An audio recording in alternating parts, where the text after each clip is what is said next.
तो हमारा क्वेश्चन है, consider an object falling in air in addition to gravity it experiences an air resistance 4r given by r equal to bv where v is the speed and b is a constant. If object is traversed from s to v equal to 0 at t equal to the resistance traversed by the object at t equal to m by v is. तो ये question TIFR PhD मतलब इस बार 2024 PhD में पढ़ा था, गलती से click हो गया था। मैं इंटीग्रेटेड PhD का क्वेश्चन ढूंढ रहा था लेकिन PhD में क्लिक हो गया था, तो नंबर अच्छा था तो करते। तो हमारे पास क्वेश्चन है कि एक ऑब्जेक्ट है, तो ऑब्जेक्ट ग्रेविटी में गिर रहा है तो उसके ऊपर mg गिरेगा, और हमें बोला गया है कि एयर रेजिस्टेंस फोर्स है, मतलब r इक्वल टू bv दिया गया है। तो हमें इसका इक्वेशन ऑफ मोशन लिखेंगे तो it will be ma is equal to mg minus bv, जिसको हम means m D square X by D T square is equal to mg minus b dx by dt लिख सकते हैं, क्योंकि हमें distance travel calculate करना है और हमें इनिशियल कंडीशन में टाइम दिया गया है। वैसे वेलोसिटी भी दिया है, वो भी यूज़ करेंगे बाद में। तो D square X by D T square M को उस तरफ ले जाएंगे, फिर इस तरफ ले आएंगे, तो प्लस बी बाय एम, हाँ B by M D X by D T is equal to G.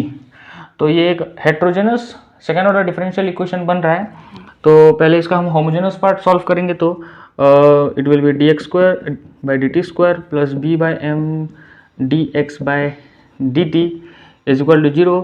तो इसका जो मतलब इक्वेशन को सॉल्व करते हैं, हम कंसिडर कर लेते हैं x is equal to A E to the power R T.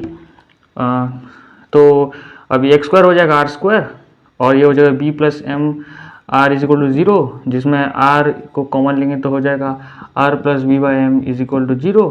तो आर इज इक्वल टू 0 या R is equal to minus B by M. तो इक्वेशन बनेगा x is equal to A E to the power डालेंगे तो ए एक ठो आएगा, मतलब a1 कांस्टेंट, और अगर दूसरा a2 कांस्टेंट होगा तो हो जाएगा E to the power minus B by M T. लेकिन हमें इसका फिर g जो है हेट्रोजेनस इक्वेशन में एक पार्टिकुलर इंटीग्रल भी निकालना पड़ता है। तो g को हम लिख सकते हैं g into E to the power 0 into X. X था, एक्स होगा कि t होगा? t होगा, t होगा ना, डी वाई बाई एक्स, हाँ हाँ टी होगा, हाँ 0 इंटू टी। तो पर्टिकुलर होगा g into E to the power 0 T divided by, हम ये जो है मतलब R square plus B by M, R को हम इसको D square plus B by M D लिख सकते हैं। तो divided by D square plus B by M D. तो पर्टिकुलर इंटीग्रल में जो यहाँ ई मतलब एक्सपोनेंशियल में जो यहाँ का जो वैल्यू होता है उसको यहाँ डाल दिया जाता है। तो अगर हम इसमें 0 और 0 डाल देंगे तो मीन्स ये नॉट डिफाइंड हो जाएगा, 1/0 हो जाएगा। तो इसका फिर हमें डेरिवेटिव निकालना पड़ेगा। तो ये हो जाएगा और ऊपर एक वेरिएबल, ऊपर फिर एक टी आ जाएगा, मतलब नीचे डेरिवेटिव निकालना है और ऊपर एक टी आ जाएगा। तो T into E to the power 0 T divided by नीचे ये तो 2d हो जाएगा, हाँ 2d और 2d plus B by M. तो अभी 0 डालेंगे तो सिर्फ बी बाई एम बचेगा, हाँ 2d, हाँ बी प्लस एम, सही है। तो a1 plus a2 E to the power minus B by M T और ई टू द टी तो 1 हो जाएगा। तो m by B G T. अभी हमें इनिशियल कंडीशंस को यूज़ करते हुए इसका आंसर निकालना पड़ेगा। तो x इज इक्वल टू 0 और t is equal to 0, x is equal to 0 और t इज इक्वल टू 0 में हम डालेंगे तो ये हो जाएगा 0 is equal to t is equal to 0, t is equal to 0, मतलब a1 plus a2 that implies a1 is equal to minus a2 निकलेगा।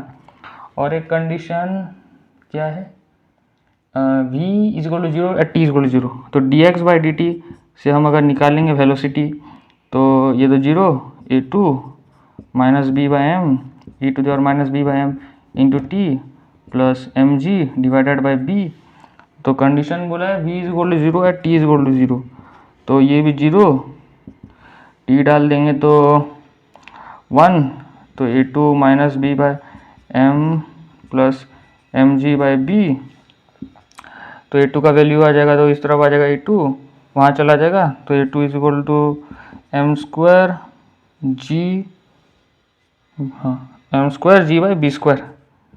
तो अब वैल्यूज डाल देंगे, x is equal to A1 और A2 का वैल्यू सेम है, तो A2 अगर इतना निकला तो A1 आ जाएगा माइनस, तो minus M square G by B square, और A2 का वैल्यू आ जाएगा M square G by B square, और हाँ E to the power minus B by M into T plus M G T by B. तो हमें distance travel the travels T is equal to M by B पे वो कितना distance cover कर रहा है हमें वो कैलकुलेट करना है। तो हम इसको T is equal to M by B डालेंगे, तो minus M square G by B square plus M square G by B square, और इसमें एम बाई बी डालेंगे तो E to the power minus 1, और ये एम टी, हाँ तो M square B square G, तो ये दोनों कट जाएंगे, आंसर बच जाएगा M square G by B square into 1 by